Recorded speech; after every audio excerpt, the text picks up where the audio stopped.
Hey, what's up, NBA fans? What's up, all sports fans? What's up, NBA fans? What's up, all sports fans? What's up, NBA fans? What's up, all sports fans? This is the Behind the Bench podcast network and channel. This your host, JB, right here. And I want to touch on a subject that I've been wanting to discuss for a long time now. This is a conversation that's been taking place for a number of years regarding the NBA, and it really started to escalate over these past 10 years. And this was not custom, prior to, let's say, the 2010s, when the 2010s hit. And all of a sudden, you start hearing this conversation about, specifically the NBA and the history of the NBA. And we hear more and more discussions and debates and back and forth and pushback and all this animosity in regards to which era is the best. Which era of players were the most talented or the most skilled.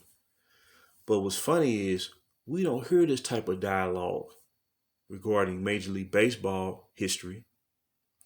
We don't necessarily hear this talk and this type of diatribe when it comes to the National Football League. Now, everybody has a favorite player. Everybody has a favorite team. And we may feel a team can beat another team in terms of all-time greatest teams.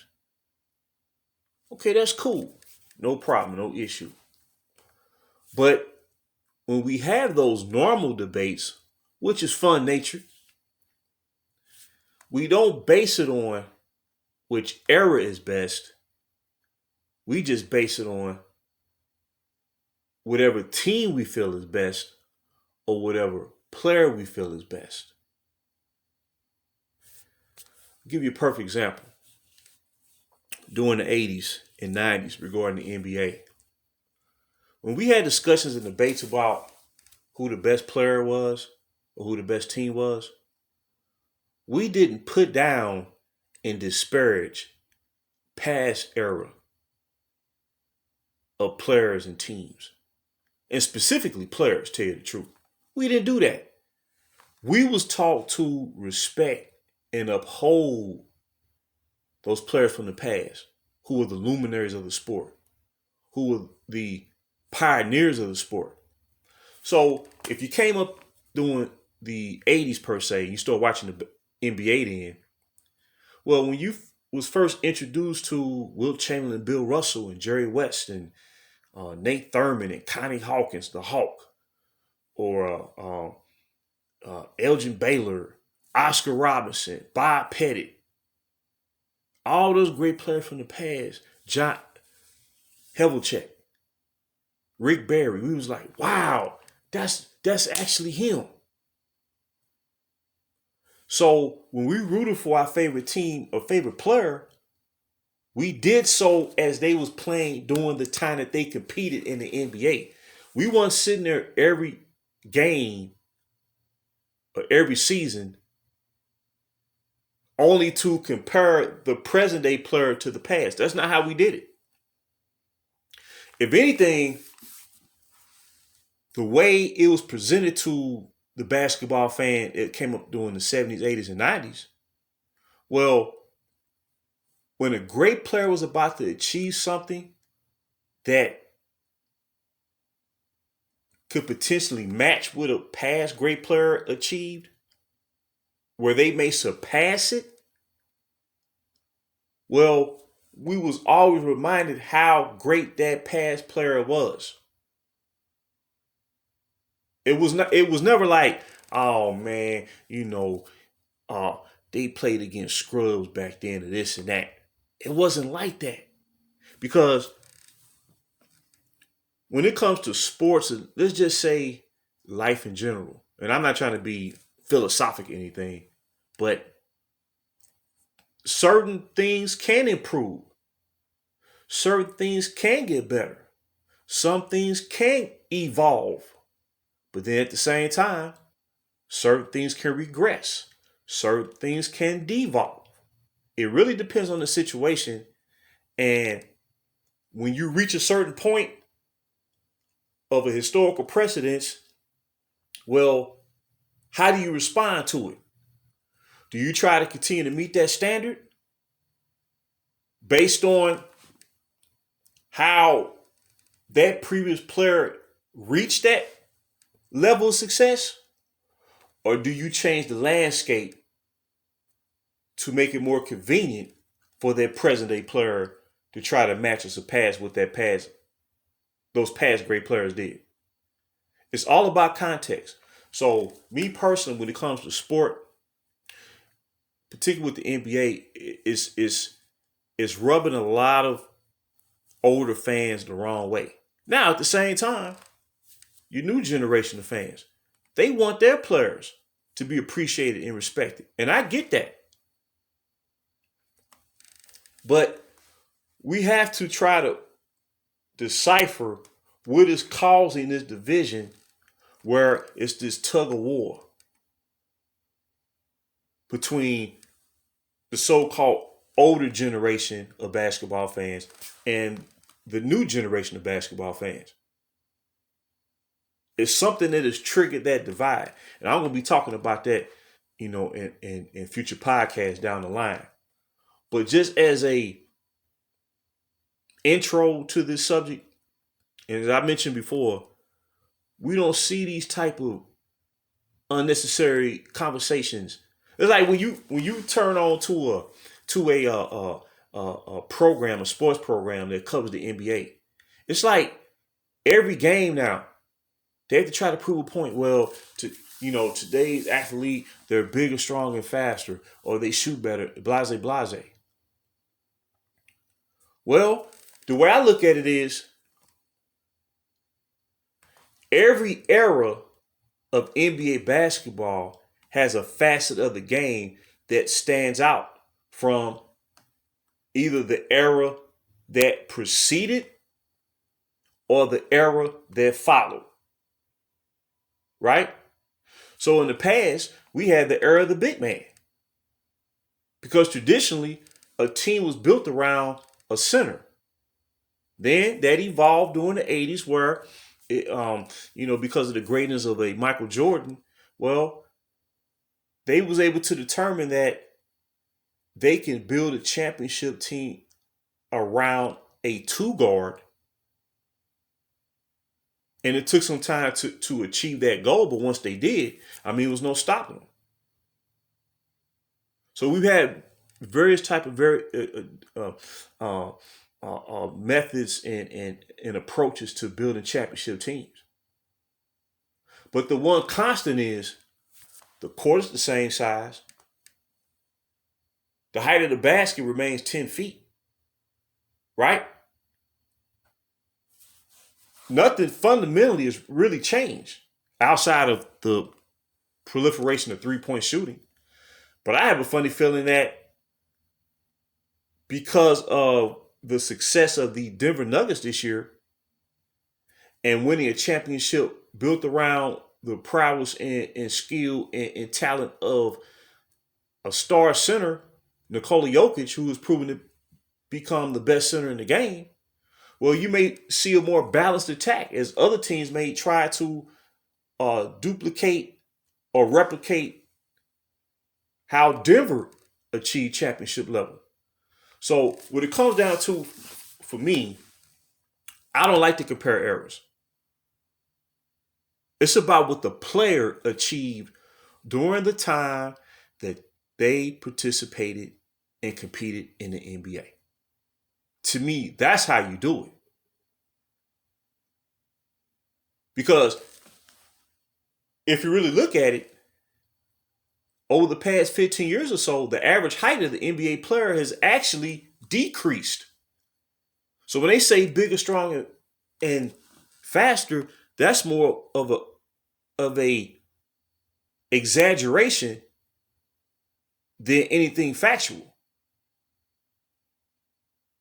So at the end of the day, like I said, I'm going to be discussing this in future podcasts. This is just a starting point here. But this has been pressing me for a long time. And it's a major turnoff. Because, like, for the basketball fan who grew up in let's say in the late 70s, 80s, 90s, when we heard personalities and hosts of NBA programs and journalists and commentators, they weren't sitting there every moment of the day saying, well, today's basketball player bigger, stronger, faster, they shoot better, they do this better, they do that better. Because back then it was the focus was on the competition. Right? Here we go right here. Kareem Abdul-Jabbar, right? He played in this league for 20 years. He developed and mastered the greatest go-to move in the history of the association with the sky hook. He developed that shot as early as grade school and continued to develop it in high school and college. So by the time he went pro, he perfected the shot. Now you would think that there would have been other centers who either competed against him when he played or who followed him that would have developed that shot. But it's so unique. But the thing is, he developed that shot where it became muscle. It became an extension of him. And he would shoot that sky hook from 18 to 20 feet out on either side of the court. On either block, left block, right block. It didn't matter because he perfected the shot. So what I'm trying to say is that's such a skill that we haven't seen, and it's been a plethora of great all-time centers who have followed, who have came after Kareem Abdul-Jabbar, who didn't even think of trying to practice that shot. We've seen centers that have like mini hooks or jump hooks, but I'm talking about a sky hook. We ain't seen another center or another player try to duplicate that shot since. And he retired in 1989. So my point is this. At the end of the day, like I say, it's becoming irritating. Why do we have to constantly compare now to the past? As if your elite players of previous generations couldn't adapt to the game now and excel. Because if you're great, you're great, and your talent and ability can translate to any era. So at the end of the day, I don't like to compare eras. It's about the player and what they achieved during the time that they played. Now we you have your debates where you say what you think's how a player would do against other player from the past. You hear those type of conversations in boxing. How would Mike Tyson and Ali, if they duked it out, who would win the fight? It's fun nature. It's fun nature. But it's not about trying to trash Ali's era or trying to trash Mike Tyson's era. It's about who do you think can win between those two fighters based on what we saw them do, particularly at their prime. But the way the debate is being directed now, it's like anytime a current player today achieves something great, you always have to take that and immediately try to tarnish or basically trash what a player from the past did. That's not how we rolled back then. So, and I believe a lot of this started within the past 10 years. And quite honestly, I believe it's tied to the super team era, unfortunately. But as we move away from the super team era, I believe the commentary is going to be more balanced. I believe a lot of this conversation about which era is the best, that will begin to eventually run its course. And we can just sit here and talk ball and enjoy the players of the day. but to still appreciate what the player from the past did. You know what I'm saying? And then once a player career ends, a great player, we look at what they did, their accomplishments, and what they achieved, and who they competed against, and then we rank them accordingly. And it's pretty much accurate if you do it that way. So, like I said, I just want to kick this discussion off. I will be talking about this in later episodes of Behind the Bench, but I just want to drop that gold nugget real quick. You know what I'm saying? But I think these commentators and people that are trying to shape thought and sway people to think a certain way to trash the past. There's no reason to trash the past, because without the past, you don't have the present. And the past helped the future possible. You know what I'm saying? Because, okay, if you a kid and you start playing basketball, any sport, you always going to be inspired by someone who you saw that was playing at the time where that made you feel that you can do the same thing, gave you the confidence and the belief and the inspiration to say, I believe I can do the same thing. So if that's the case, how can you trash the past? Yeah, that's what I say. Basically, it comes down to what I'm trying to say is no era is the best. It's about the player. The greatest era of the NBA is the history of the game itself. That's what I'm trying to say. So I just want to drop that real quick, man. Again, this is JB for Behind the Bench. Thank you for tuning in, and I will holler later.